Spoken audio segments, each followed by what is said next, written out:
As I opened my firm last year, it was really a way to continue my practice of law, but to do it in a way that made sense for me. My background is general business law and employment law, but I wanted something more. So I kind of came up with this philosophy to practice my firm, which is be informed, be the solution, be a community, and being your attorney. And what that is it's really important to me to make sure that my clients are informed, people in the general business community are informed, and to do a public service when appropriate or when I can to help the general public be informed of important topics. And so with that information, then the goal is to help people, individuals, and businesses be the solution for whatever it is that faces them, whether it is issues that you may be facing as a nonprofit, issues as business owners, employees, and then coming together as a community, realizing that I'm a part of the community, I'm in a community with my clients, with fellow business owners, and let's all make a positive impact together. And so that's how this whole series kind of got developed. And then I came into the Commerce Club and I saw this room and I knew I wanted to give a talk. Knew I wanted to give it over afternoon tea. Two of my favorite, afternoon tea is one of my favorite things.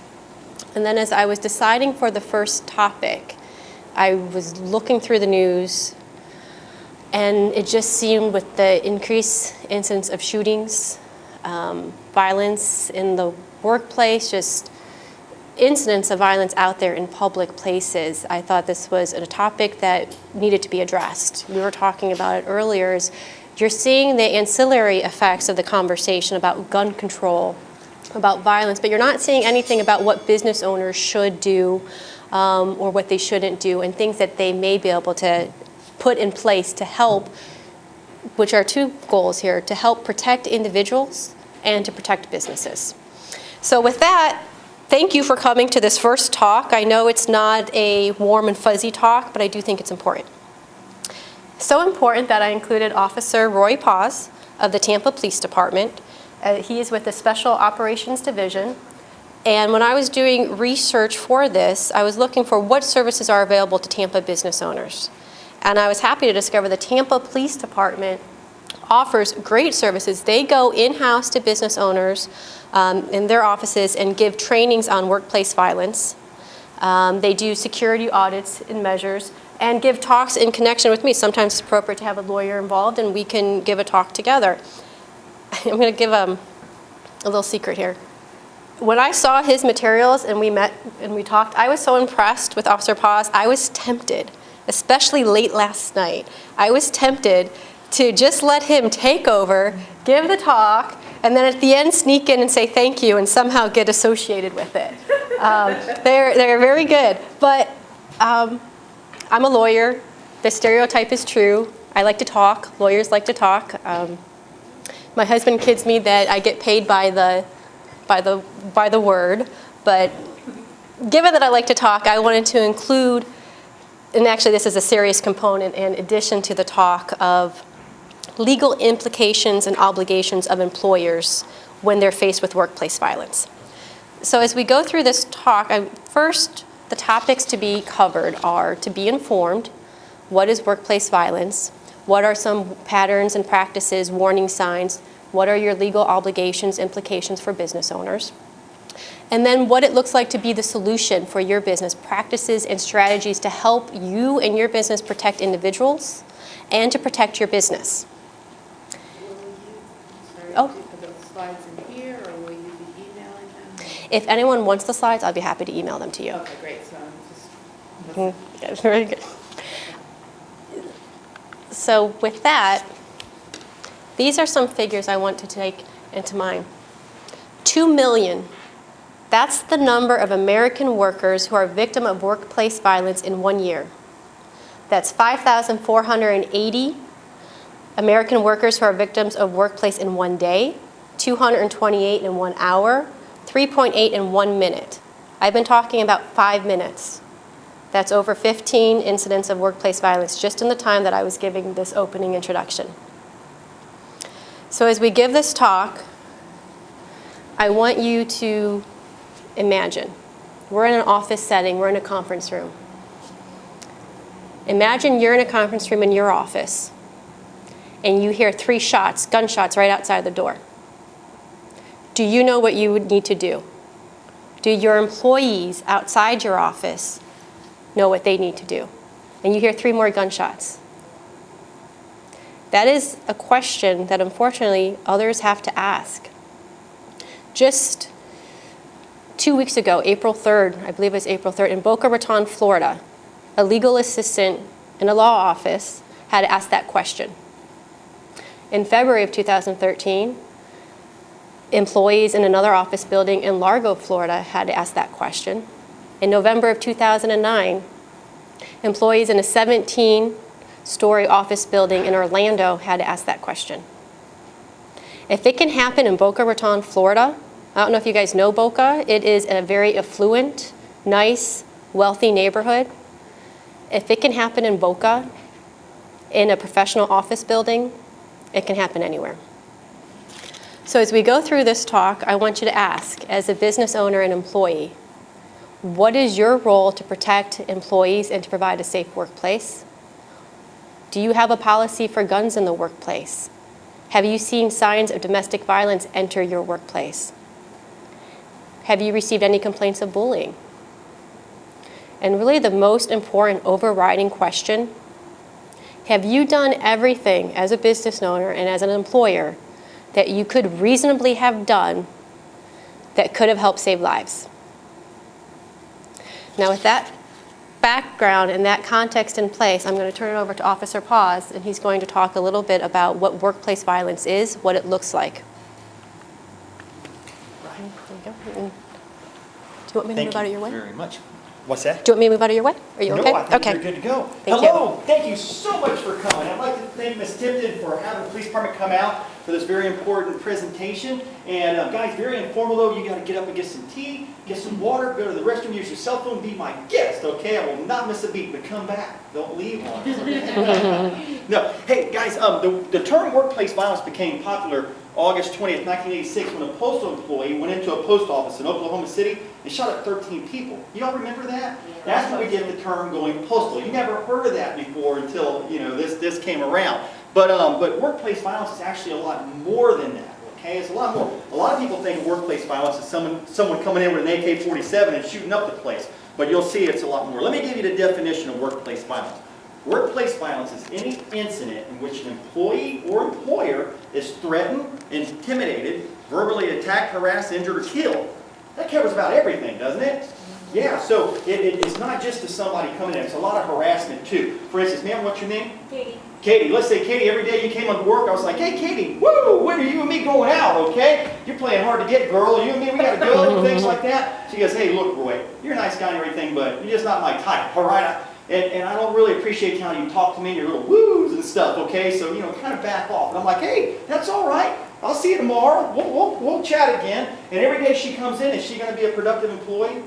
If I'm talking to you that way, probably not. You're going to feel harassed. You're not going to be able, and what's the bottom line for a lot of companies? Productivity, right? So you cannot be productive if this type of harassment and things like that's going on in the workplace. So it does cover a lot more things than just shooting up the place. Now, corporate America was surveyed. When you're talking about all the Fortune 500s, all these things, and they were asked, what are your major concerns?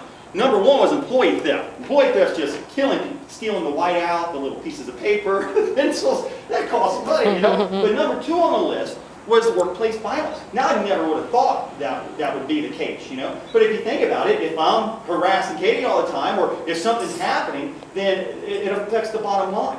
Employees just are not productive, okay? And then we got the other things, fraud, white-collar crime, employee selection, hardware, software, and all the other things that businesses worry about. But workplace violence, number two on the list. Here, causes of deaths in the workplace, though. Number one is just accidents. Boxes falling on people's heads, things like that, normal things that would happen in the workplace.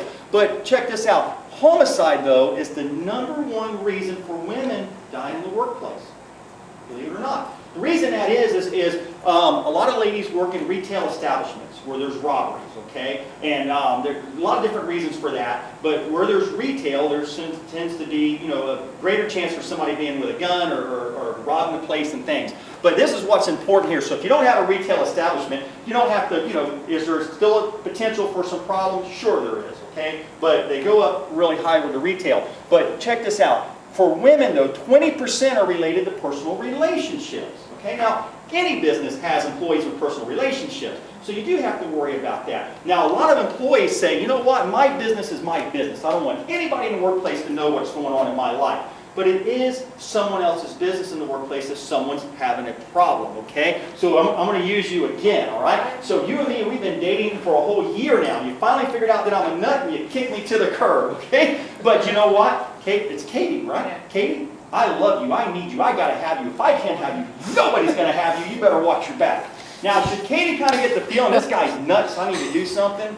Probably, but what she's going to say is, man, he's nuts. I'm glad I got rid of him. But I kind of threatened her. You know what, Katie? The last time we saw each other, I told you we'll be together for eternity if it comes down to it, okay? Now, she says, man. So she goes ahead. It scares her enough that she gets an injunction from the state, you know, telling me to stay away from her. That's an order from a judge. So, but you know what, Katie? You said my business is my business. I don't want anyone in the workplace to know what's going on in my life. So she goes to work like any other day and lets no one know. It is someone's. It's her supervisor's business. It's also maybe the person at the front desk business. The reason being is you and me, we've been dating for a whole year.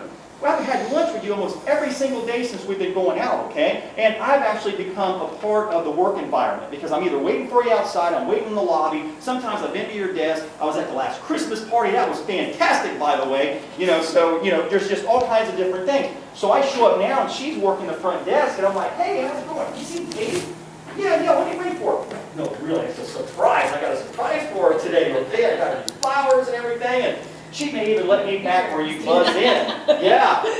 What's that? What did you say? I'm going to beat her after. Yeah, exactly. But you know what? The company may have a nice security system where you actually buzzed in and everything, but she knows me. She saw you this morning, you smiled when you walked in, she thinks everything's fine. And to help you out, she let me pass the security, you know, protocols there, and I go up and I see you. Katie, why haven't you called me? Oh my gosh, get away from me, you nuts, somebody call the cops. Now, a lot of you may be thinking, well, good, I hope you do take Katie out because I want her laptop, you know, get her position and everything else. But that type of violence can affect everyone in the workplace. If someone turns and says something to me, I'm probably going to say something to them. But what happens to someone in my position now, okay, there's a lot of passion involved here. And the only thing I see are myself and Katie, then I'll walk through anything to get to her, okay? And that's what makes me so dangerous. That's what makes this situation so dangerous. So the bottom line, guys, is I spend a lot of time on that. It is someone else's business in the workplace. You have employees that are having domestic problems or whatever, and sometimes you can just see it on their face. It is someone's business. It does help to ask them, hey, are you okay? What's going on? Anything like that.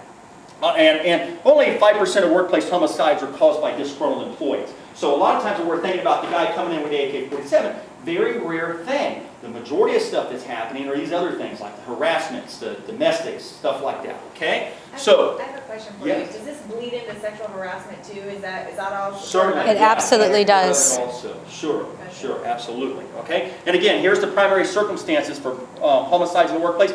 Robberies, number one, domestic disputes. See, number two, disgruntled employees, violence against one employee against another, and terrorist arson attacks and things. What about terrorist attacks? We're seeing that now. You know, folks that were probably working out at the run, or World Trade Center when the airplanes went in. Were all those folks working? Absolutely. But we look at those more as a terrorist attack. But people were working in those instances also. Okay, now why the violence? Guys, I'm going to throw some things up here. They're not scientific. You may agree with it or disagree with it, but give me a chance to explain it, okay? So, but number one, why do we think what's going on out here? A lot of this violence. Violence has become a part of America's everyday life, okay?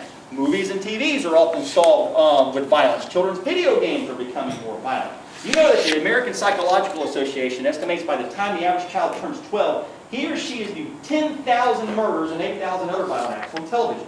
Now you may be thinking to yourself, yeah, big deal. I like to watch scary movies, okay? I play crazy video games and I'm not out killing anyone. Well, you're right. About 99.9% of the population can do something like that. But there's that 1% or 0.05% or whatever that once they get backed into a corner, they're so desensitized to violence because of certain things, they will lash out with that type of violence. They get caught up in a bubble, okay, and they can't see themselves anymore outside that bubble. So you and me look at them after they lashed out with violence, and we're like, what are you doing? Why would you do something like that?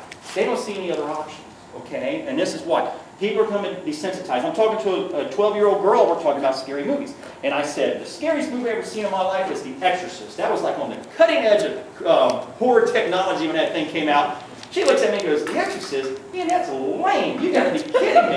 Because it's lame now compared to a lot of other things. You can watch an operation on TV now, okay?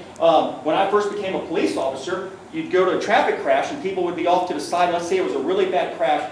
Bystanders would go off to the side, they'd be sick to their stomach. A few people would be crying. Now you have to tell people to get back. You're like, wow, officer, check that out.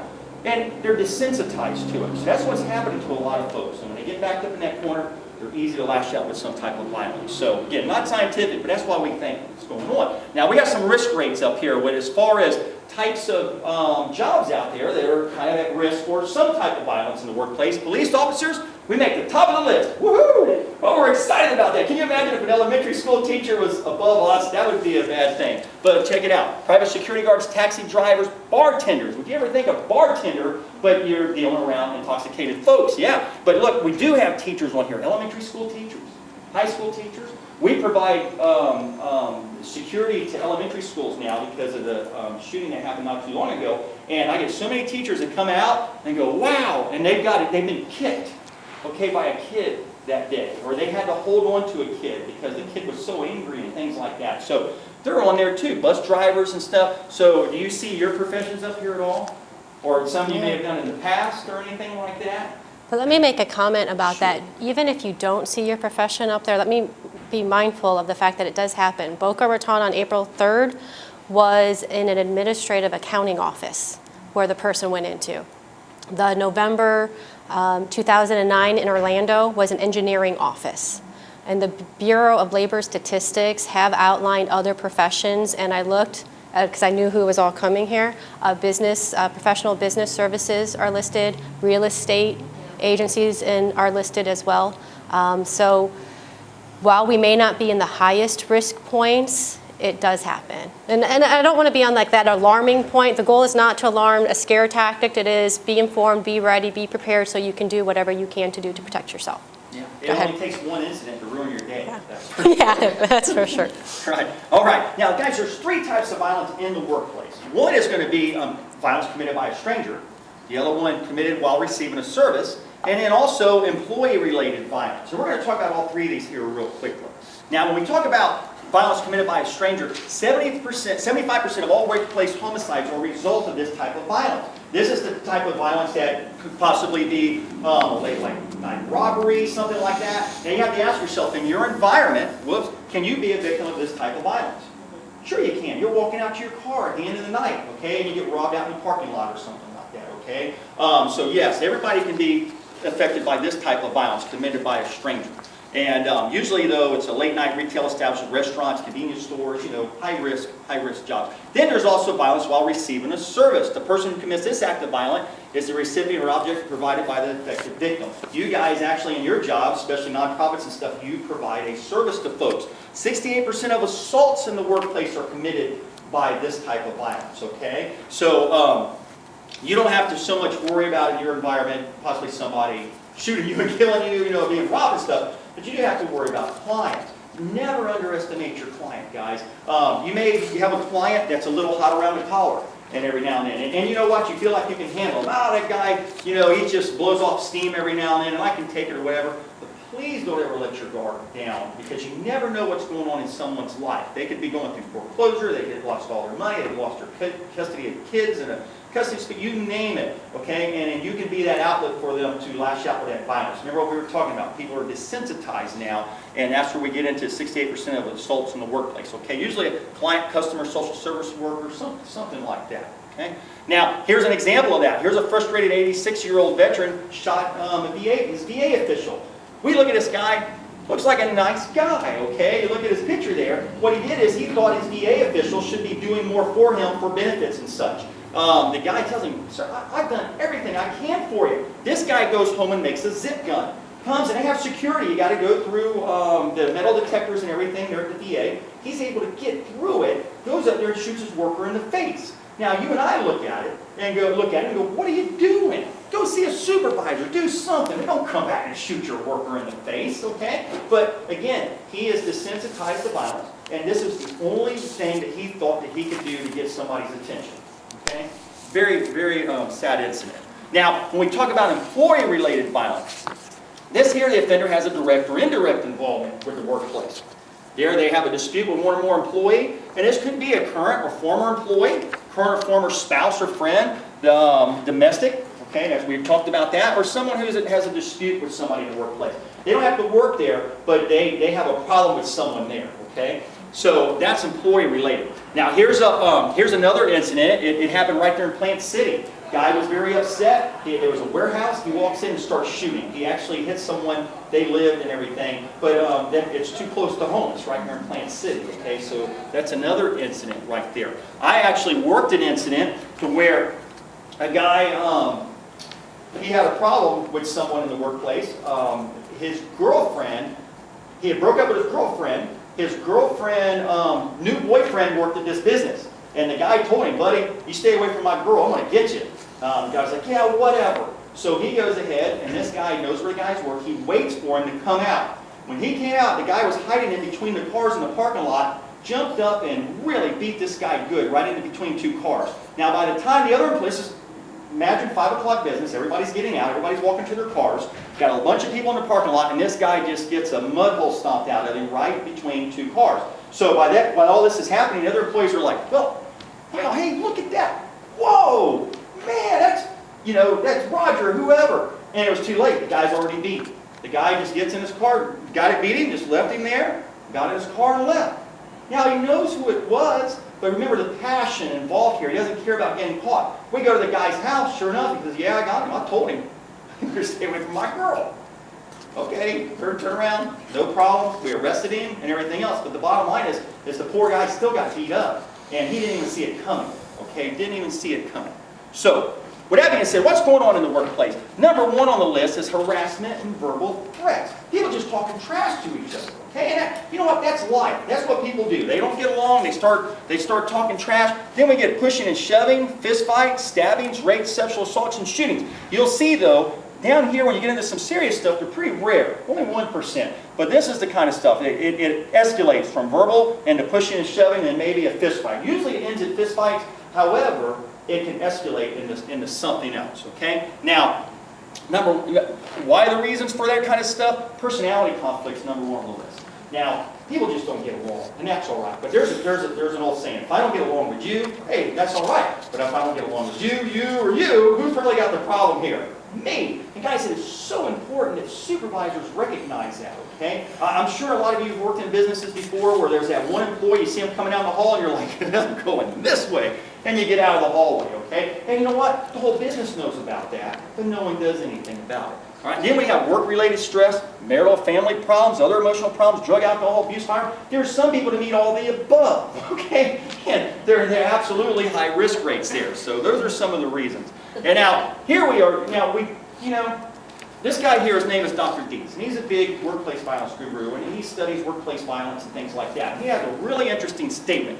He says, the people who commit mass murders in the workplace, by which he means 3 or more people killed, are very different from people who do almost all the workplace violence and crime. Okay? Now, what he means by that is, remember, most of the workplace violence and stuff are committed by, you got your regular robber out there, or somebody talking trash, pushing and shoving things. Now, when you talk about 3 or more people killed in the workplace, now let's say she and I had a domestic and I come in and I just shoot her, that's one, you were my main target, okay? But 3 or more people, that's someone wanting to do a lot of damage in the place. And those folks are different, okay? And when they looked at all these incidences, some research showed that, number one, the violent behavior is not restricted to an employee with a gun. So it just didn't have to be a gun. People come in with sticks, fists, you name it. They can come in. And then also here, second, there was warning signs that led up to the fatal incidences also. So it wasn't a surprise to a lot of people. So with the research, that's what it was showing. Did you want to mention anything about this? Sure. I just wanted to make a comment with, although violent behavior is not restricted to an employee with a gun, and the impact of guns in the workplace, because I'll be talking about this a little bit more later on. But the Bureau of Justice statistics from 2005-2009, although guns were used in only 5% of workplace violence incidents, 80% of workplace homicides were as a result of guns being in the workplace. Either someone bringing it into the workplace or were through the use of guns. So it's just something that is out there. Very interesting. Yep, and it really wasn't a surprise to anyone, okay? Now, with that being said, what they do now is, you can't predict, you got those three related workplace violences. Violence committed by a stranger, violence committed while receiving a service, and employee-related violence, right? Violence committed by a stranger, there's only so much you can do to mitigate something like that. You can put lights up, you can do, put a buzzer on your door and all those things like that, but can that violence still occur? Sure it can, and it's unpredictable, okay? So you can only do what you can do in that situation. How about while receiving a service?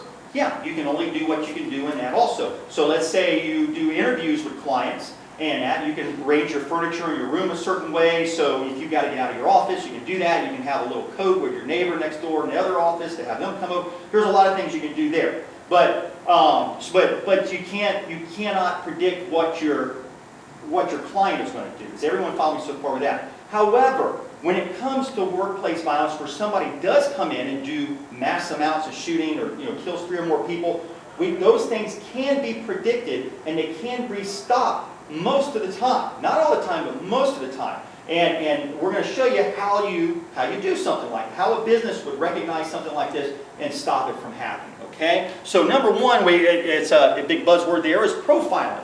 What they did is they looked at all the different workplace violences. The guys that came in and shot up the place, 3 or more deaths in the workplace, and they looked at common denominators. What did all these folks have in common? Okay, and to try to stop something. Number one, they looked at personal characteristics, behavioral patterns, and also trigger events, things that actually push these folks over the edge.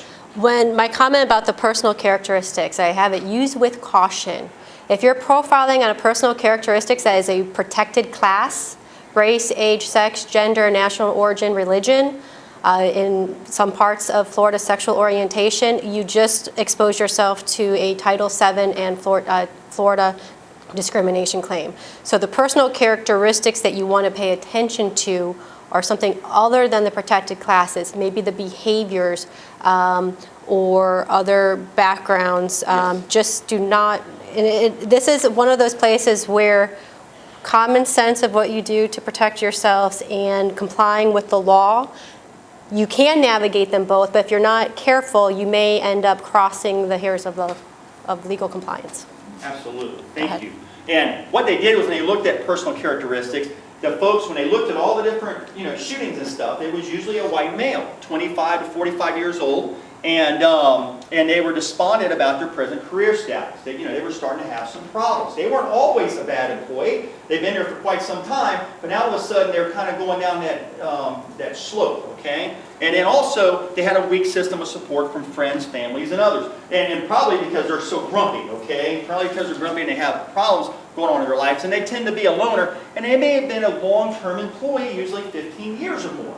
Now you say, well, what in the world would a long-term employee, why would they want to come in and shoot up the place? Well, if you think about it, let's say we all got hired here at the same time, okay? And we practically grown up together, okay, in our workplace. 15 years, we've been to so many Christmas parties, we've been ups and downs. I remember when you had your child, all those things like that. And what happens is now all of a sudden, I'm upside down in my life.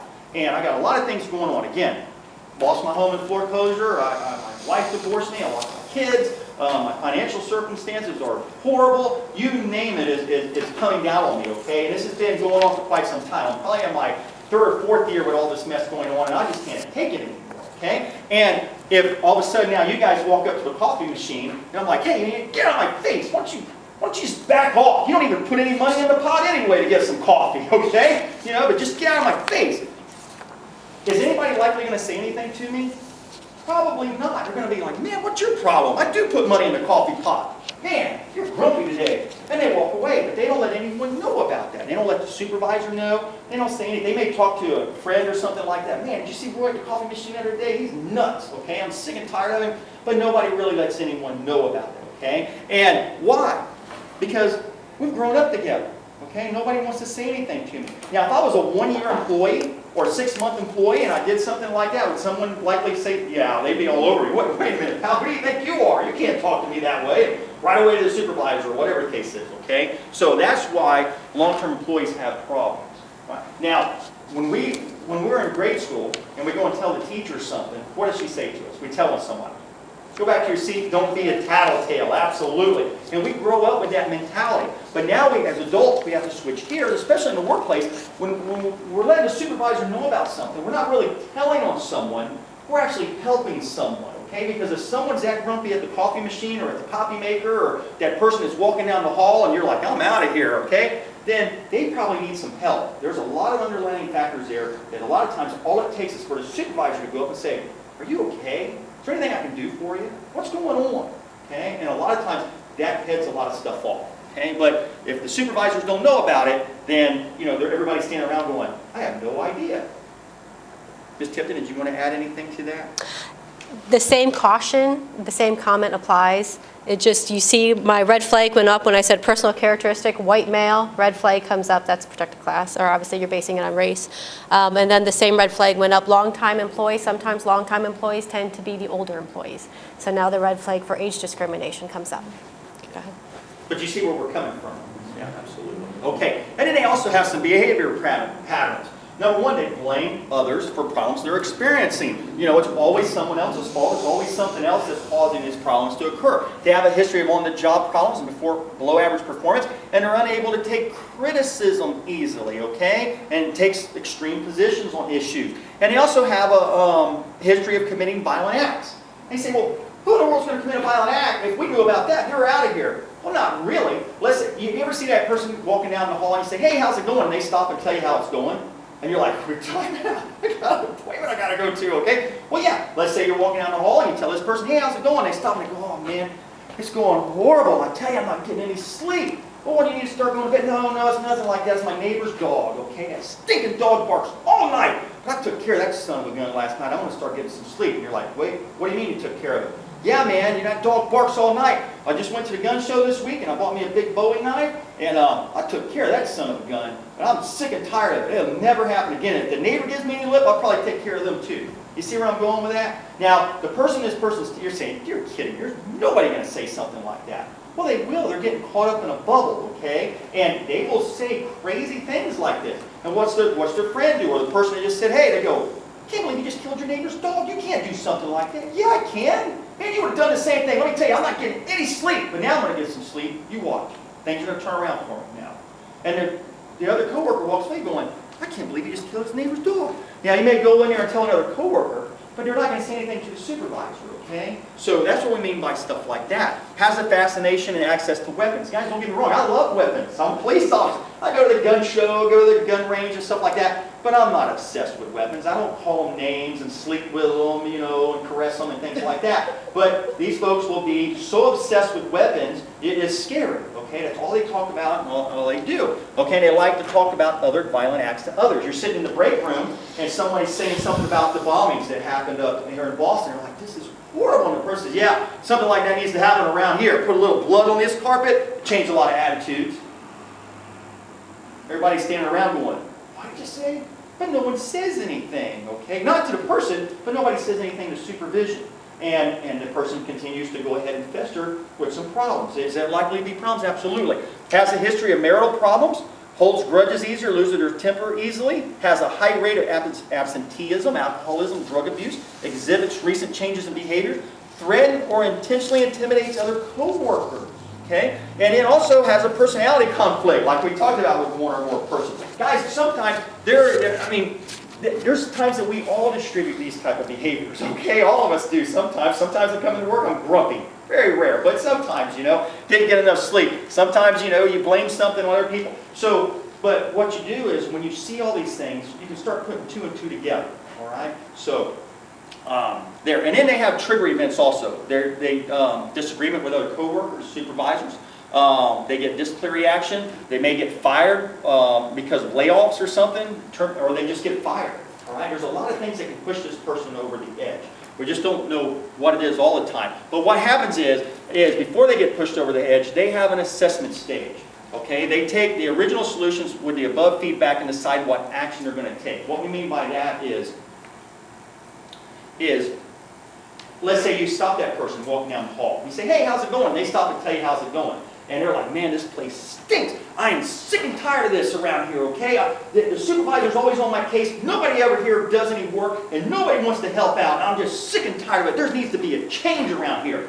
Now, you got a choice. You can say, well, listen to them or let the supervisor know. Or you can say, you know what, buddy, the only change that needs to be around here is you, because you're driving everybody nuts, okay? You need to get out of here, go get another job, and just find another life, okay? Because you're driving everybody nuts. Now, did the person need to hear that at that time? Probably needs to hear it sometime, but not at that time, okay? So what they do is they take the above, you know, they confronted someone they trusted and respected, which was you. And then they come up and they have the assessment stage. They're going to take now what you said, and they're going to say, you know what? Everybody needed to die in this place, and so does she, or whoever the case is. And then they have some type of action. It could be anything. They could come in with a gun and shoot up the place. They can all of a sudden be sitting in a meeting and stand up and say, I've had it here, okay, and kind of explode and just let everybody verbally have it. Or they can come and stand in the workplace, walk right in the door with a gun, put a gun up to their head, and kill themselves. Because they want everyone here to know how deeply they're hurt.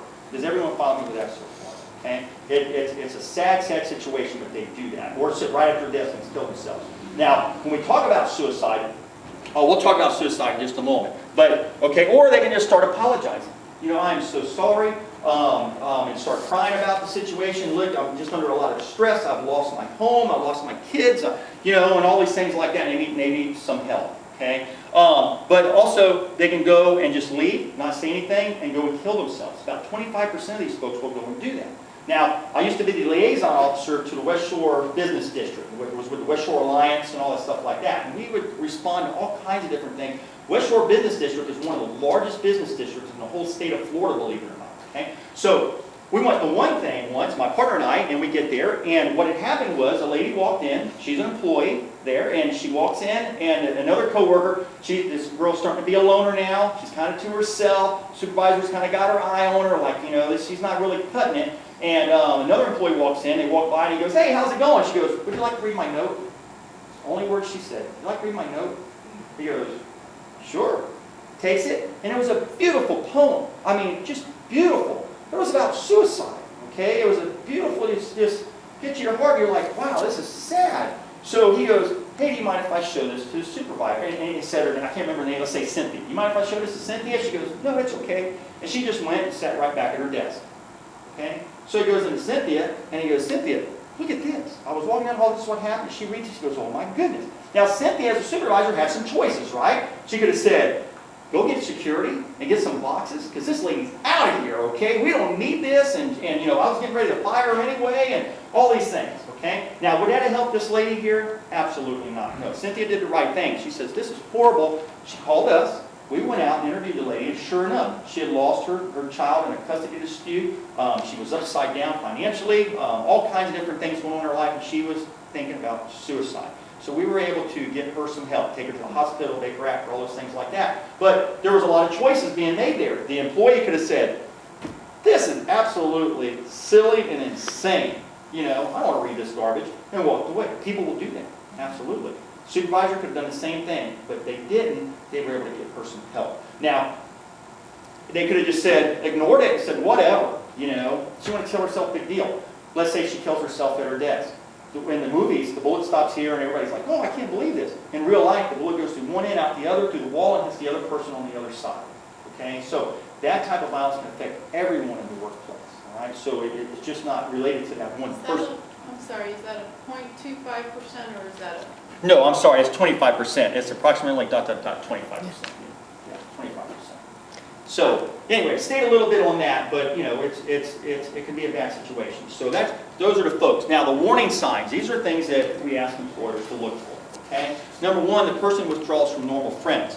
They also have suicidal tendencies. You say, well, suicide. Well, here's times that people joke about suicide all the time. All right, if you mess up, you're like, holy cow, I want to kill myself over this one. I can't believe I just did that. Do you really mean that you're going to kill yourself? No. But if you know circumstances, at the police department, because police officers have high rates of suicides or whatever the case is, you don't joke about suicide. And I'm walking with my boss once, and I messed up, and I said, oh man, Sarge, I jump up the skyway for that one. He was like, what? It's like the whole world stopped.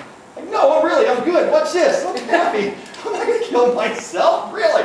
No, but he took the time to say, hey, wait a minute, time out. What did you just say? You know, all those things like that. Okay? So if they have suicidal tendencies, they may joke about it, they may say something, or say something very subtle like, man, it would be better off if I wasn't here at all.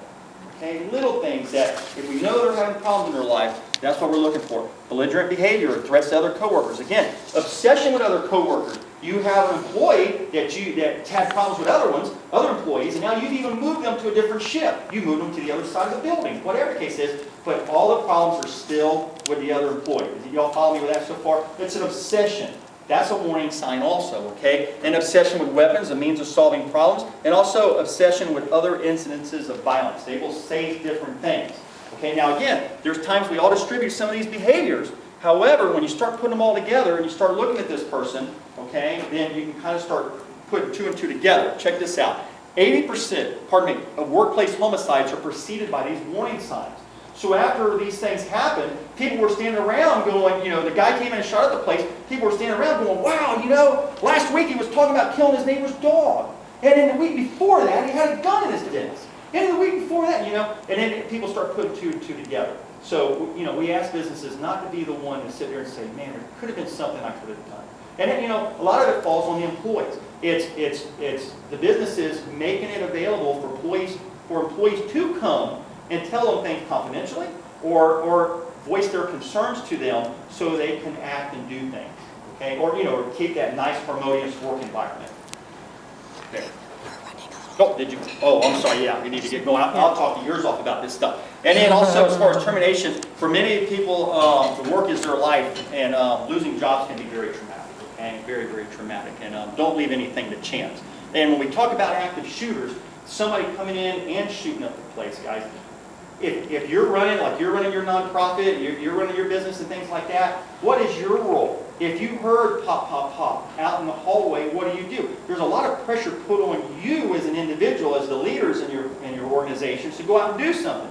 Boy, there's nothing you can do if you don't have a gun, okay? Or if you're not prepared for something like that. So we would say you need to preserve your life, okay? You need to do whatever it takes to get out of the building, help others get out of the building, and lock down your doors or whatever. And this is a whole other program in itself. But you got to take that pressure off of you, okay, to go out there and single-handedly handle something. However, if the pop, pop, pop is right next to you, then you have to make a decision to do something, okay? The only way for an active shooter to continue to hurt people is if they have unrestricted access to additional victims. Does that make any sense? So they can just walk around and do whatever it is they want to.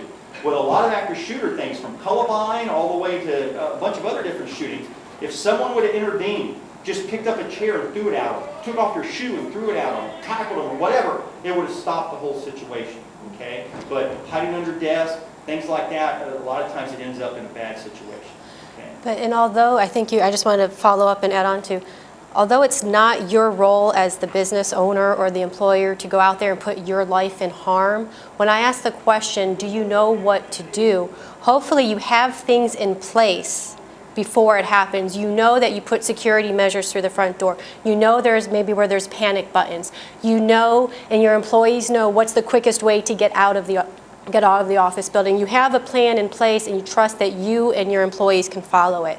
I believe it's the Alabama, they have the State Department of Homeland Security for Alabama. They put a training video for an active shooter situation. They give it to 3 options. First, run.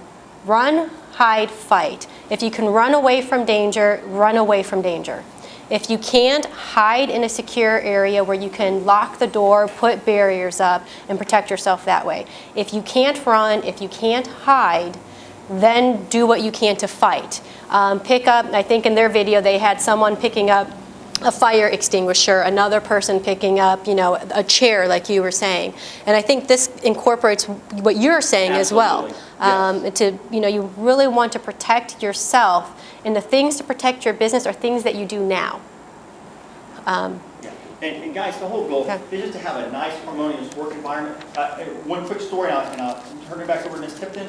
At the city of Tampa, when I first got hired, if you were a female coming into police work or whatever, you'd hear a lot of crazy jokes, a lot of foul language, things like that. Well, and that was throughout, a lot of these cities. Well, the mayor at the time, Sandy Freeman, she came up with a new rule. It's called a B12 policy. And if you said crazy jokes, you used certain types of language, you said certain words, you were fired.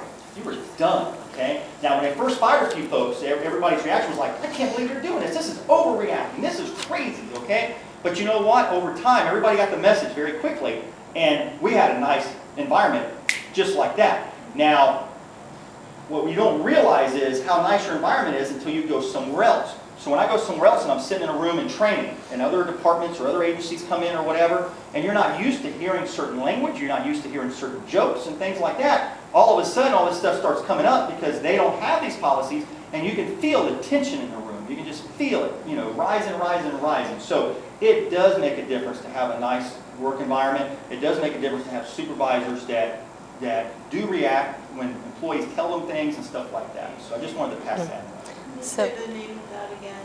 B12 policy. How could I reference that?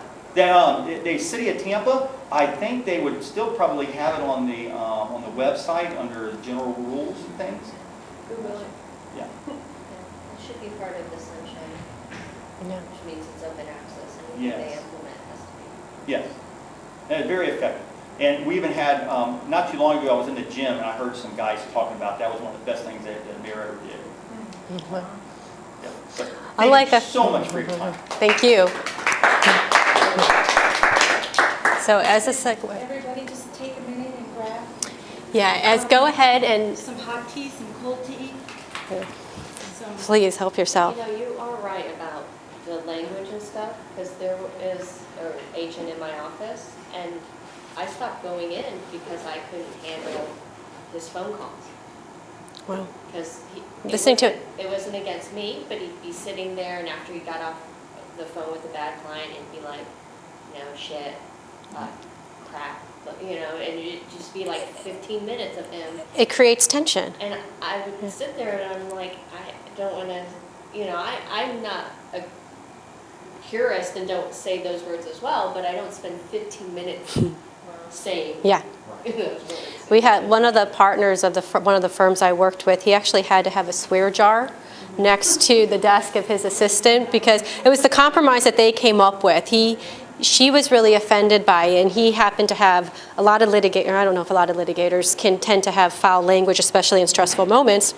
So he promised to try to refrain it, and he handled her concerns well, and then she did put up a swear jar where every time he swore, he had to put money into it, and then she got to spend it however she wanted. So I give him kudos, they interacted and they discussed it in a way that was respectful for both of them, that was able to also put a little light into the situation.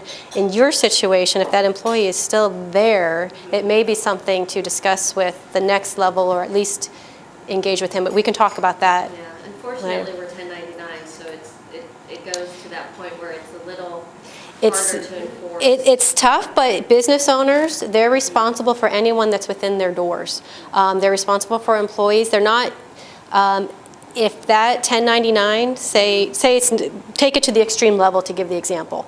If that 1099 independent contractor did something to another employee in their office and that business owner knew about something and didn't do it, they could be liable for his acts. Yeah. And that also, the protections also extend to customers, any invitees onto the premises. You have some legal liabilities and responsibilities too.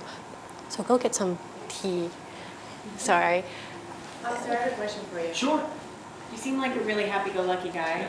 How do you ever get just completely overwhelmed by all? I mean, you're not exactly dealing with like happy people all day long. Right. So, you encounter this kind of stuff all the time. That's got to give you make you look at life through a certain lens. Huh? It does, but I'm right now I'm in an office most of the time, so everybody I deal with is nice. Everyone's Yeah, super sure. nice. Everyone smells nice. And nobody wants to beat me up or anything like that. But when I did deal with a lot of these things, I'm actually excited to go because you're actually helping someone. You're helping someone get out of a bad situation and stopping someone from doing things and stuff like that. So, yeah, and the Tampa Police Department is great place. They give you a lot of good training. You got good people that you work with and things like that. And so it makes that a lot easier also. But yeah, sometimes though you get to where you shake your head like, wow, I cannot believe this person just did this. Well, I wonder because, for my company, it's not, I've never thought of any of this stuff. I'm like, are you kidding? Now, we're a small company and we don't have too many employees, but, it's just not even on my radar. It's not what I deal with every day. So it's absolutely good to know, to be like, oh, okay, maybe this is something we should do, and maybe these are things we need to be aware of, but I can't imagine dealing with that every single day and just having to, you see that percentage that always does that. Or The good news though is most of the folks we deal with, we don't deal with bad stuff every single day. You know what I mean? But when you do, it's a good feeling to be there and help get folks out of that situation.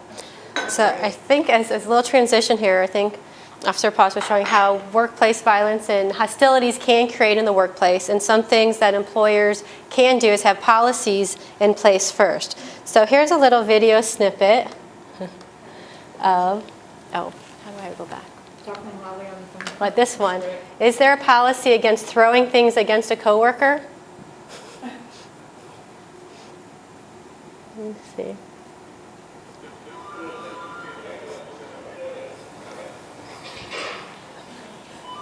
Sorry.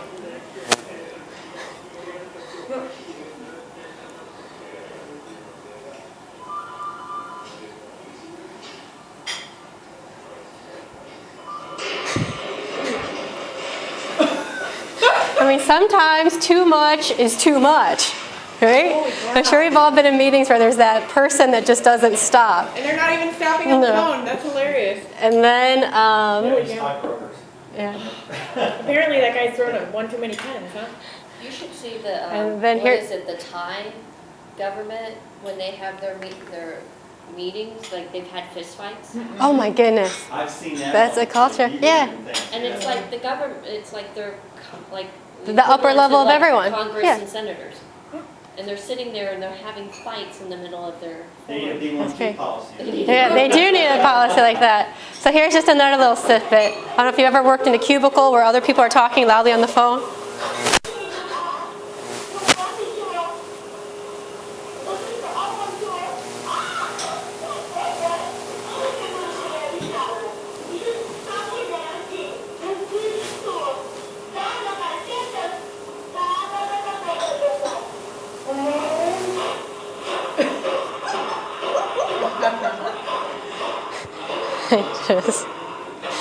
I just like how everyone's just like looking. He's like gets rid of it and just walks away. I mean, I think these are put together in a humorous way, but the fact is sometimes at work people get pushed to their limits. And when I talk about do you have a policy in place, I think there was a Seinfeld episode, if anyone's way back when, where George had intimate relations with his secretary underneath the desk in the workplace, and he got fired. And he was like, whoa, is there a policy against that? I didn't see it in the employee handbook. So having policies in place and being able to communicate them to your employees and make sure that they know about them is really important. So now we're going into the legal side. And with this, it's not always the most fun part of the talk, but it is important. And what happens with the legal obligations for a business owner and as an employer, you do have responsibilities within your workplace. You have responsibilities to your employees, to invitees who come onto your premises, other contractors, vendors, customers. And as I give a talk as to what your obligations are, and then with that understanding, you can develop practices and policies in place to put them together. But with that, first, I want to give an overview of the legal system. So, U.S. law from 1 to 101, here we go. We're going to get through that binder step by step, but no, I'll shorten it. So in terms of employment laws, you will have federal laws and state laws, and some of them are enacted by the Congress, the state legislature, and are enforced by agencies. So you have agency regulations. That would be OSHA, the Department of Labor, the EEOC, and then the state equivalents to it.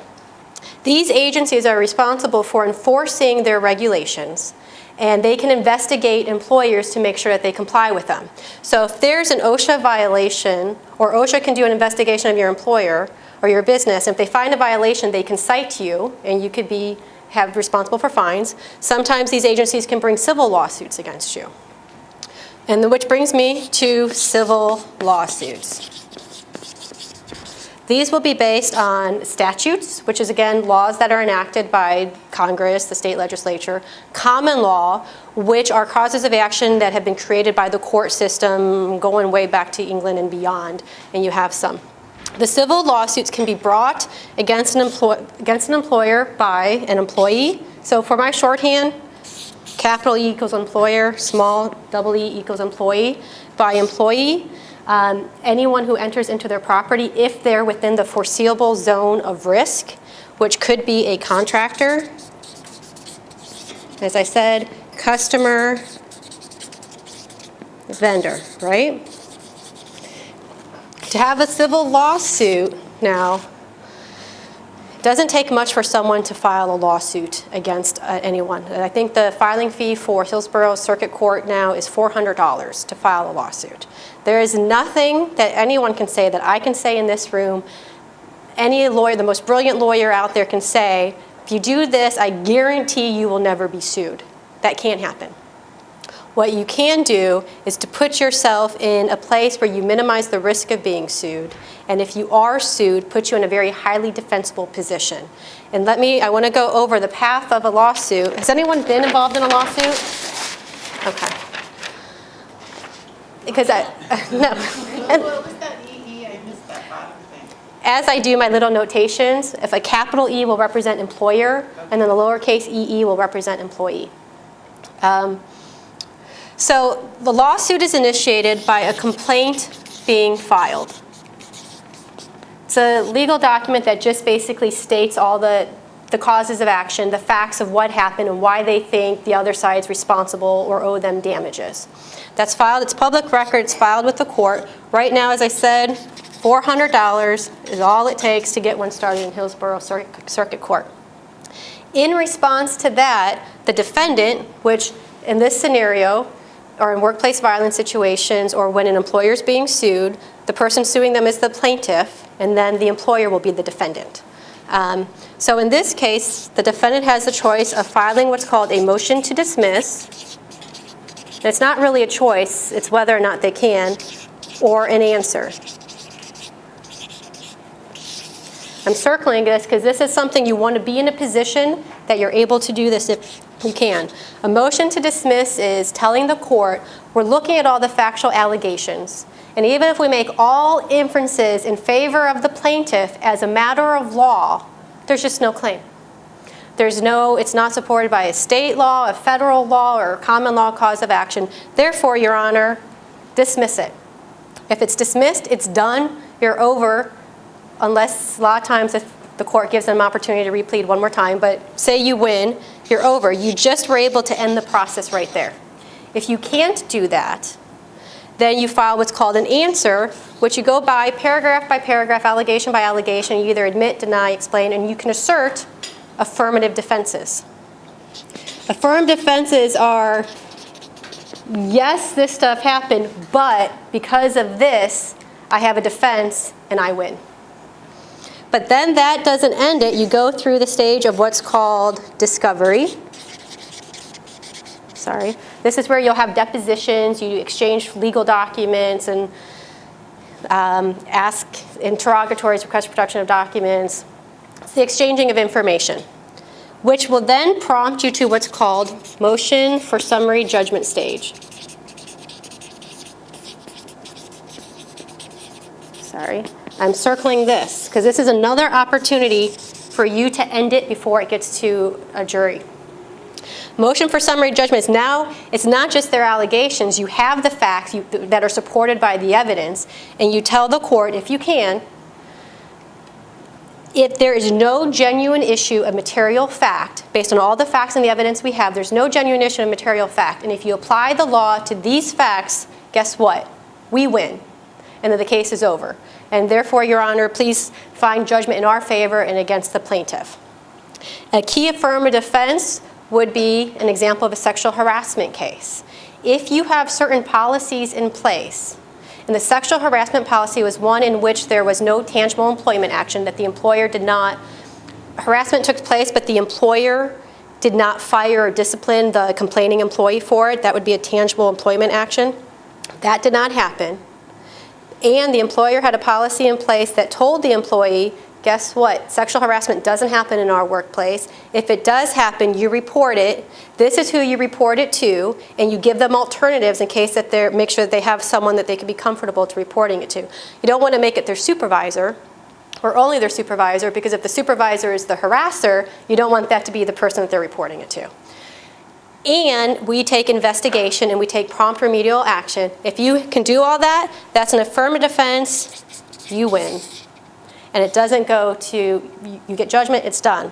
If it doesn't, now you go into pretrial prep, which all I can tell you, a lot of work goes in this phase, a lot of attorney hours, a lot of attorney's fees.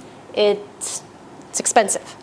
Then you get to trial, which you may have a verdict in your favor, you may not. There's no guarantee what a jury will do. And then even after that, you get to an appeal, possibly. And all this process is expensive. Motion to this phase can be $10,000, maybe less, depending on the nature of the case. I've seen cases at this point, I've been involved in cases at this point where it's been $75,000 just to get to summary judgment. The employer chose to do it. It was a large employer because they wanted to get the judgment in their favor, discourage other employees from filing lawsuits. It was somewhat of a complex case, but still, $75,000. I would say a range, easy range would be $30,000 to $50,000, sometimes more. By the time you get to trial, well over $100,000, 2 years.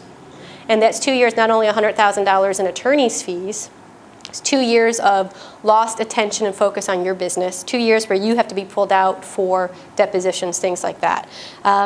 So this process takes away from focus from your business. So what can you do to help you win at this stage,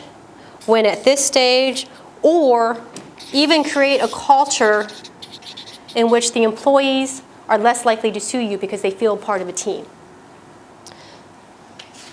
And a lot of the things I want to talk about here as we go through the laws, when you see something that has a reasonable person, sorry, if you guys can read that, that's got a reasonable person standard, usually that means that there's going to be a question of fact. And once there's a question of fact and it's a material fact, it's going to get to the jury. You're not going to get the summary judgment. And the reason why I emphasize this, because as we go through, actually I could keep this here, I think that's all. I was reading an article, as I was preparing for this, I read an article in one of the Tampa newspapers. It was from 2 years ago. I think it was after the Tarpon Springs shooting in Publix. It was as a result of that. And the author of the article was saying, it was employee slanted. It was saying, look, there are so many laws that protect Florida employers against lawsuits from employees. Employees really have no avenue. While that is the case, it gave a false sense of security for employers. There's no absolute immunity for employers. And when I saw that, I realized that there needs to be some type of explanation and awareness for employers. It's not a, we live in Florida, we're protected by our state laws, we're fine. So let's get started. Federal laws, OSHA has a general duty clause where employers are required to keep a healthy and safe workplace. If they do not take reasonable steps to prevent it or to provide this healthy and safe workplace, then they could be cited by OSHA, subject to an investigation, OSHA action, but this also creates a duty of care that comes into play that a private citizen may say, now the employer, you had a duty of care, you breached it, you did not take reasonable steps, and because of that, I'm injured. And so that may be a basis for a civil lawsuit. That's what may form a basis for negligence claims. And remember, the reasonable steps, reasonable standard, you're going to have an issue at summary judgment. Federal discrimination harassment statutes, Katie, you are right on par. A lot of this comes into play with sexual harassment cases. Sexual harassment can take so many forms. In the case law, you used to hear quid pro quo, hostile work environment. Now the terminology is, was a tangible employment action taken or wasn't it? And then that's the legal analysis that you do. Meaning, if in the line of cases, of sexual harassment cases where no tangible employment action was taken place, there is an absolute affirmative defense. I shouldn't say the word absolute because you still have to prove it, that employers can avail themselves to. They must have it in their employee handbook. They must train their employees. They must follow it. But if they do, they're going to win at this stage. So it's a simple thing employers can do. Bullying can be, if bullying is targeted based on a protected class, that's going to bring in the federal discrimination statutes as well. And even the Farragher-Burlington affirmative defense, that's the one that I'm talking about. So it's not just the sexual harassment cases. Any violence that's targeted on a protected class, whether it's bullying or otherwise, is going to bring in those federal discrimination statutes. And there's also the Florida corollary, have their discrimination statutes as well. Then we get into the beautiful world of negligence. I don't know if I should say beautiful world, murky world, gray world. It is the reasonable standard world. And their negligence is basically saying, and it's easier actually if I go to this slide. Negligence is basically saying you have negligent hire, negligent supervision, negligent retention, negligent security, failure to warn, but the basis of all negligence claims are, you had a duty of care toward me, you breached that duty, that your breaching of that duty was a proximate cause to me incurring damages. And all four have to be proven. In the elements or in the context of the employment setting, you have a common thing. Warning signs, Officer Paws just discussed many of the warning signs were present. The company heard or saw the warning signs and they did nothing. Then it's going to be a question of fact, did they take reasonable efforts to prevent something from happening? If they had taken the reasonable efforts, could someone have been saved? Could someone's employment relationship with their employer been saved? Because some of it's not just the violence of a shooting, but sometimes the harassment, the hostilities, the tensions in the workplace can cause an employer to fire one employee, which then has other risk down the road. But now you just terminated an employment relationship between an employer and an employee that perhaps could have been saved. Maybe there were other ways to work with that. Negligent hire comes into play. These are pretty much self-explanatory. Negligent hire is saying there are things that you could have done in the hiring process. There were warning signs in the hiring process. You should not have hired this person. There are some caveats with this in the hiring process. You have to be careful because the EEOC has guidelines. One of the things that we tell employers to do is do background checks, do security checks. However, the EEOC just said last year, when you do background checks, it has a disparate impact on minority employees, and therefore it can be a basis for discrimination. So you just have to be mindful on how you apply those background checks. You can do them. You just have to make sure that they're tied to the job description, the job duties, and not just someone's race or the impact that it could have on that. Negligent supervision, negligent retention. You saw the warning signs. You didn't do anything about it. You kept the employee hired. Violence ensued. You could have prevented it. This is the exact presentation at the National Bully Conference for the exposure that the schools have.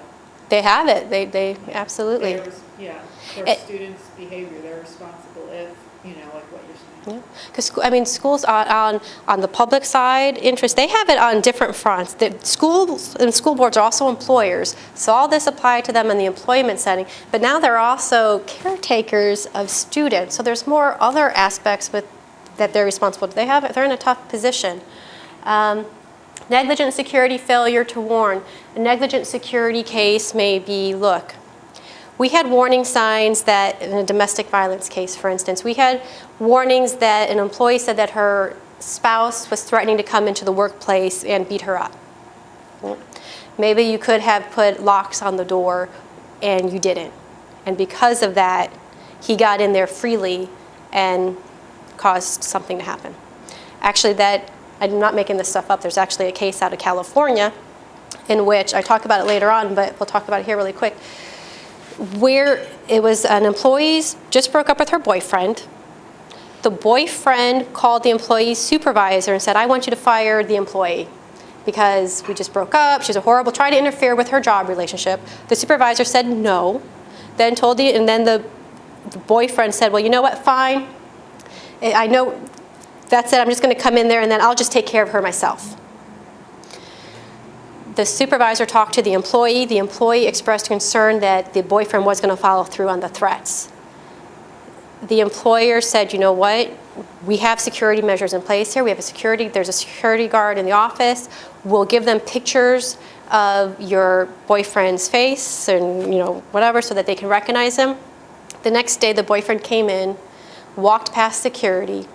The employee was still there. He shot and killed her, and that resulted, one, in the loss of her life. Her family filed a lawsuit against the employer. Resulted in 2 years of litigation and ended up settling for $325,000. So it cost the employee's life, but it also cost the employer not only the $325,000, but you think of the lost productivity, the lost morale from the other employees, and just knowing that maybe something happened on our watch that we could have stopped. And I don't want this to put anyone in the false sense or put an obligation on them that if you take all this stuff, you can guarantee that nothing's going to happen, because unfortunately that's not the case. All we can do is take proper, reasonable actions and know that we did what we could. Okay, so those are negligent claims. Now, this is where there are some protections for Florida employers. You have Florida's worker compensation, and some of the laws oversight. Florida's workers' compensation is when there are a workplace injury. You have the insurance set up that the employee can get benefits through Florida's workers' compensation for a workplace injury. Florida law says, look, an employee can't get double recovery for the same injury. They can't get the workers' compensation benefits as well as damages in a civil lawsuit. So if it's a workplace injury, then any negligence claims or private causes of action are excluded under workers' comp. They have to go through Florida's workers' compensation. But that exclusion is not absolute.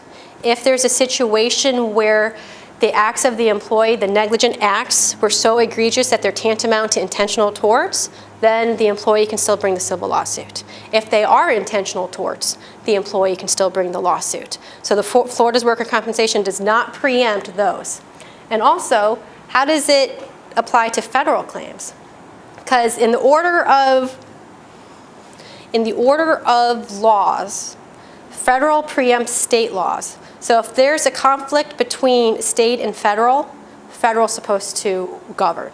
Now sometimes you have it in the statutes where they account for that, but that's just an issue that if I was representing an employee, I would probably look into whether or not I can bring under a claim under violation of OSHA or federal discrimination statutes, and saying whether or not that can give me a basis to preempt and go forward with my claims despite of Florida's workers' compensation exemption status. The courts will look at the specific facts of the case to see whether or not it applies. There's no clear-cut rule answer, but that's just something to think out there. This is one of those things in that newspaper article that person thought Florida employers are okay, they're protected. Well, it's not absolute. Some intentional theories of liability can be intentional infliction of emotional distress, battery, assault. A lot of these may be from the actual perpetrator, in which the employer is generally not responsible for intentional torts of its employees or supervisors, unless there's a situation where the employer took some act on those intentional acts. In a sexual harassment case, sexual harassment took place, and for some reason the employer fired the employee victim of the sexual harassment. Then now the employer may have some liability for even intentional torts. Or if the employer knew that the sexual harassment was going on and did nothing about it, then the employer can be liable for those intentional torts because they did not do anything about it. You also have retaliation and whistleblower claims. So a retaliation claim is, I went to my boss and I said, you know what, there's all these violations of OSHA here. I think my coworker is presenting an unsafe workplace and you're not doing anything about it. You're not providing a healthy and safe workplace environment for me. The employer sues that employee.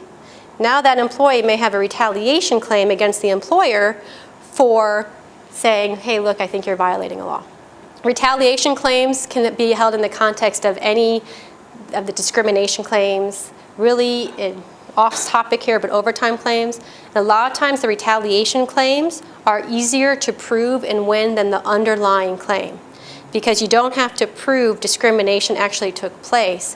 What you have to prove is I informed my employer of this, and then they took action against me. So it's something, once again, that may not be subject to the exemption from Florida's workers' compensation. Now, tort immunity. Florida statute does also provide laws that provide immunity for employers in certain situations. For negligent hiring, for instance, or I'm sorry, this is first for referrals. If you give a referral to an employer, another business calls you and say, hey, what do you think about this employee? If you give a business referral that's in compliance with this statute, you're not immune to it. I mean, you are immune from being sued by the employee for giving the referral that may have lost them a subsequent job. However, unless it is shown by clear and convincing evidence that the information disclosed by the former or current employer was knowingly false or violated any civil right of the former employee. So again, it's not 100%. That clear and convincing standard is quite high. It would be hard to prove that, but just know it's not 100%. Now we talk to the tort. Florida statute provides immunity for negligent hiring.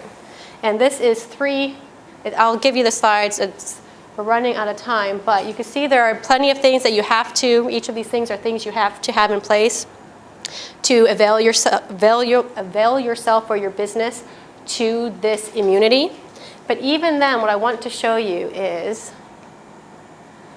it's not 100% and it's not absolute. There's a presumption against negligent hiring, which means that in this process, the other side, you have a presumption that it wasn't negligent hiring, but you still, as the employer, have to approve it. You might be able to win it at the motion for summary judgment stage, maybe at the motion to dismiss stage. It's something that you probably need to have facts and evidence, so it's probably more likely going to be discussed in the motion for summary judgment. But once here, again, motion for summary judgment, we're already $75,000 in attorney's fees. These are the other elements you have to prove or established to be the negligent hiring. I'm sorry, I'm not an attorney. I don't even know what tort means. Tort is a civil wrong, which I'm glad you asked, and I should have, okay. So you have ways in which you're responsible to act for someone else. There are statutes, which would be something compounded by federal law, the Congress, state legislatures, that says you can't do X. That's a federal statute. Then there is common law. Common law is where negligence comes from. Negligence is an example of a tort. The basic definition is a civil wrong for which someone can seek redress from the court system. So negligence would be one. Intentional infliction of emotional distress would be one. Another series of claims that you have would be breach of contract. It's not a tort, it's contract law. But the classic example of a tort would be all the negligence claims that I talked about. Thank you for asking. So it's basically a way, it's a common law, which is something that was developed through the court systems that said if this happens, the person injured by it can seek redress. So and usually you have elements to it. So when I went to negligence is a tort, and the elements to prove the tort of negligence is existence of duty, breach of that duty, proximate cause, damages. Every tort will have its series of elements that the plaintiff has to prove in order to win. Oh, okay, sorry. So guns in the workplace.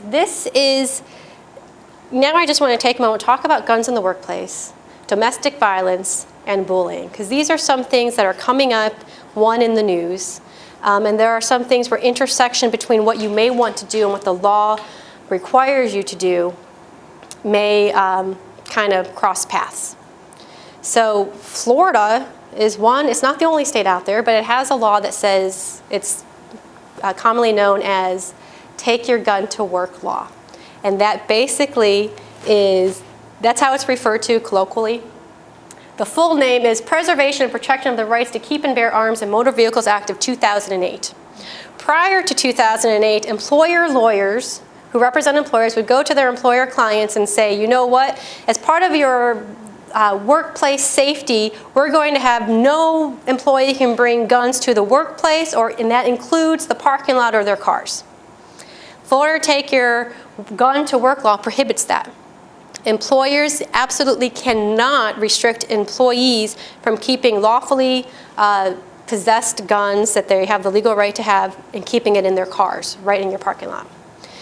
They can't ask employees whether or not they have a license to carry concealed weapons.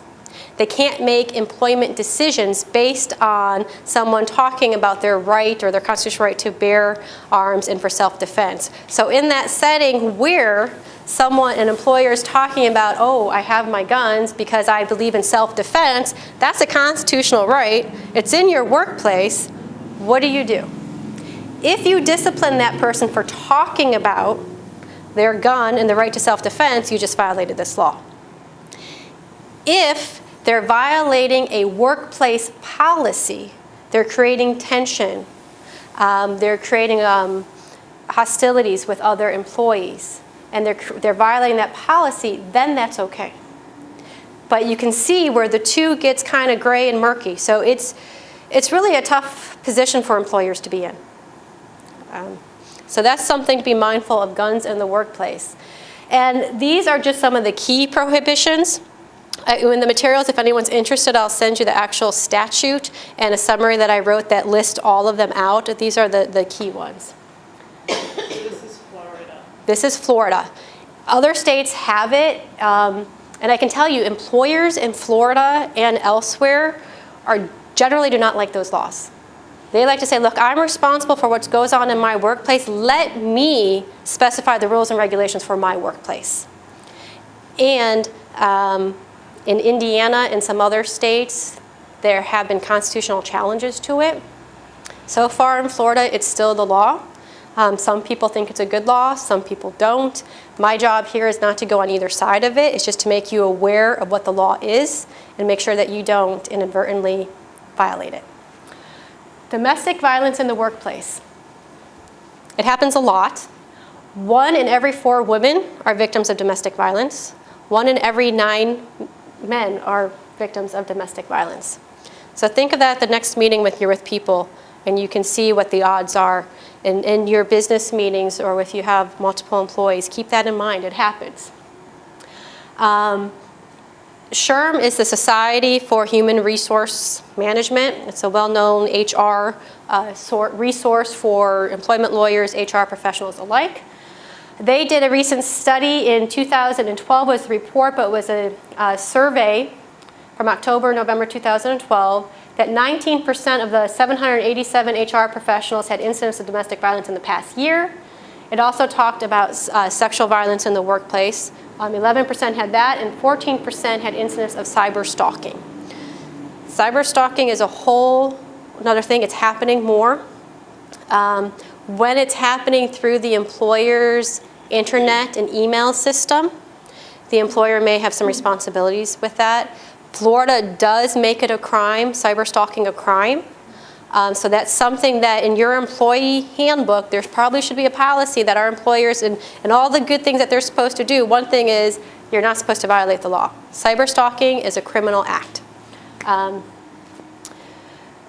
Officer talked a little bit about what domestic violence looks like. I mean, it could be harassing phone calls, it could be distraught, it could be actual physical signs of bruising. But the cost of domestic violence in the workplace is lost productivity, lower morale, increased absenteeism, increased healthcare cost. And what should employers do? Well, This is the case that I told you about in California, where the former boyfriend came in and killed the employee. There are other cases I reviewed last night. One was where a former husband came into the workplace and shot the wife, and let me see here. He killed 3 of her co-workers and badly injured 6 others. That actually also led to a lawsuit and a jury verdict of $2 million. Then there's another one where 2 employees were killed and 9 employees were injured. In this, the employer had received lots of warnings about the ex-husband, could have taken simple security measures in place and did not do that, and that resulted in a $5 million verdict against the employer. Or, here's another case. This is a Connecticut employer. An employee came to the employer and said, look, I'm getting threats from my ex-husband that I think he's going to kill me. I believe these threats. I have an injunction against this against my ex-husband. And this employer sat down with her and came up with a safety plan. She was already in the process of moving, so helped her transition into that move, advanced her $300 to help her do that so she could not have to stay in the workplace. She lived, she moved, no incident of violence in the workplace, a life was saved. It theoretically cost it cost the employer $300. And that's just coming down, speaking with the individual, coming up with a safety plan, speaking maybe with your management team, and then doing what you can in that case to take measures to help protect it. So in these cases with domestic violence, though, the employee has to request. If, With domestic violence, you have that there is, going back to the violent situation. Yeah, that's where you get into the gray area, because a lot of employees are ashamed and they won't report or they won't request. If there are warning signs that the employer can see without the employee specifically requesting for help, the employer should step in, but do so in a respectful and private manner. I wouldn't go out to the cubicle and say, hey, I noticed you're bruising there today. I would handle it with care. But if there are enough warning signs out there, nothing was done, then the employer could potentially be on the hook. But you don't want to cross the lines with privacy. So it's employers, it's tough. So business owner, some things that you can do in domestic violence: you have an employee assistance program. You can make changes in the work environment to make the person feel safer. If it's easy or not easy, if it's reasonable to take security precautions. When they said you can put the employees, for instance, take her telephone number off the dialing in the directory so that someone can't call her directly unless she gives them their number. That's a simple thing to do. The panic button. Educate and train your employees, and this is required by law. For employers that have at least 50 employees, they have to provide leave for domestic violence of up to 3 days a year. And this is time for an employee to maybe take care of themselves medically, to go to court for a hearing, to get a temporary restraining order or an injunction. But it's something that they have to do. Think of it as, and their job is protected, just like how you have the FMLA for medical reasons. This is 3 days of leave required by law for domestic violence. Bullying in the workplace. And this is something that Alyssa is working to help combat and knows a lot about. It's persistent, offensive, abusive, intimidating behavior or unfair actions directed to an individual, causing the recipient to feel threatened, abused, humiliated, or vulnerable. Targets may be employees, clients, vendors, or the affected organization. There was a shooting in Publix, I forget the year, but right there in Tarpon Springs. And part of it leading up to it was the person who went back to shooting said that she was sick of the other employees bullying her. There were other factors involved in that case, but that's one of them. So, and it also happens a lot. A different SHRM, Society of Human Resources Management survey found this time 401 HR professionals, 51% experienced bullying in the workplace. Of those, 73% were verbal abuse, 62% malicious gossiping, 50% reported threats or intimidation. And it can happen, I don't know where my next slide is, let's see. Okay. And it can happen through emails and internet policy. Cyber stalking can be a form of bullying. If an employer provides email address to their employees, internet use, cell phones, they need to have a policy in place against cyber stalking, and they need to monitor it. So now if you go through your folder, you should see something in here that says employer checklist, violence in the workplace prevention and protection. And I need you, on the first one, it's does my business use proper hiring practices? I want you to also add, with your pen, and firing practices. Both are important. And some of these that we discussed in the presentation, I'm just going to move quickly. So the background checks, the interview techniques, but be mindful of the EEOC guidelines with regard to background checks. Firing practices, terminate the person with respect. I think Officer Paz was talking about how a termination can turn a disgruntled employee that already has warning signs into a violent employee. The Orlando shooting in November of 2009, that was the shooting in the engineer's office, was someone who was fired 2 years prior but had difficulty finding a job, and his response was, they didn't take care of me. So that's someone that held a grudge for 2 years, which is a long time.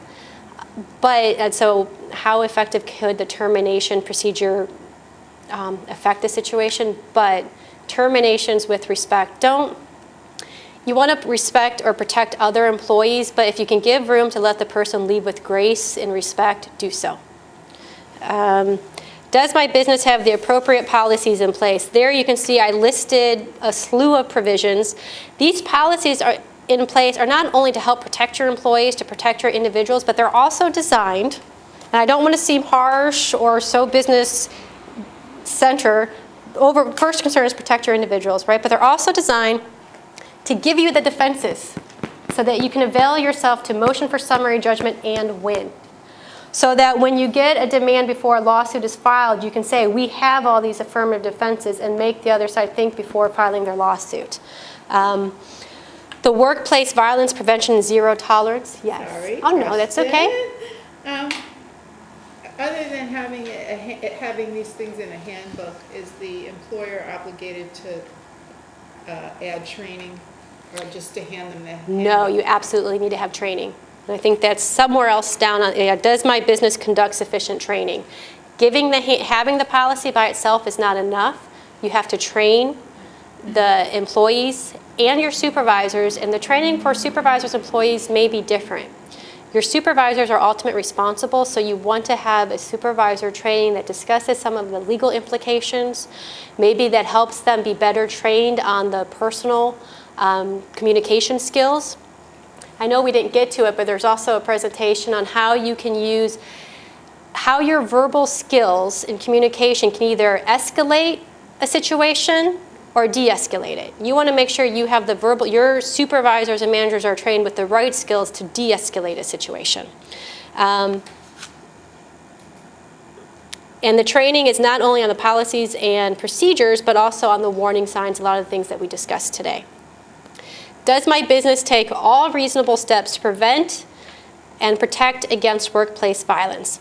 Well, all reasonable steps is kind of a lot, but the key word here is reasonable. And going through this, you could do a workplace audit or assessment. Do I need the following security measures? And all of these may not be appropriate for every employer or every business. You have to look to see what is appropriate for your business. And for security measures, the Tampa Police Department actually provides a service where they help go into businesses and help perform an audit to see where your vulnerabilities may be. Would surveillance lighting be helpful? Could you add a lock here? Could you create a panic room or at least some secure areas in the office where people could go hide if they need to and protect themselves? And we go through the whole list there. Do my managers know how to handle reports of sexual suspected violence threats, bullying? Do they know how to implement them? Do you follow through on it? The training has to happen.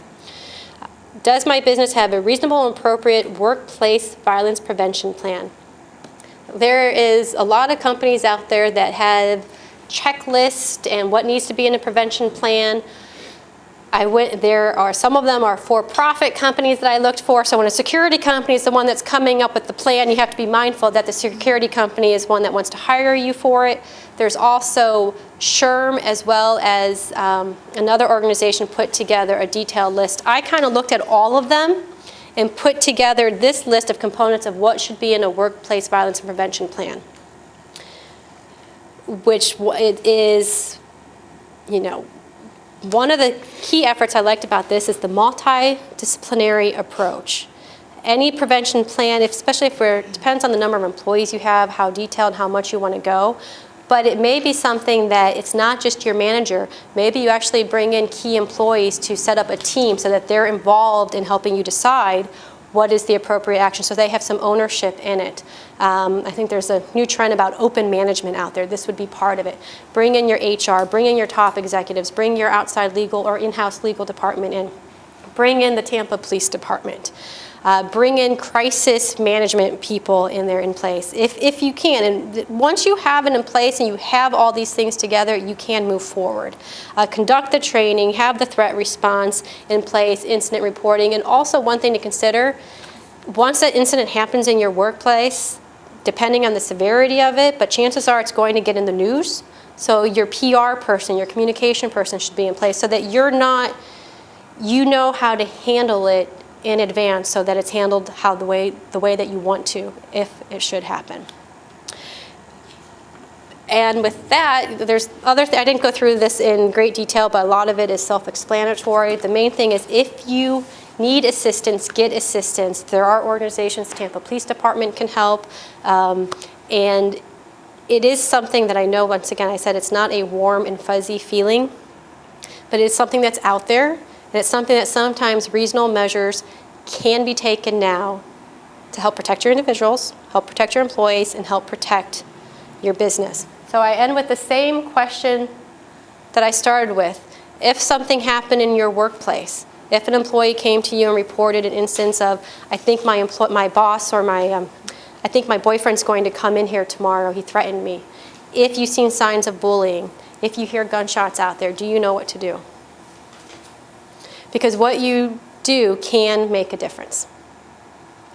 And that's with that. If you have any questions, let me know. Thank you.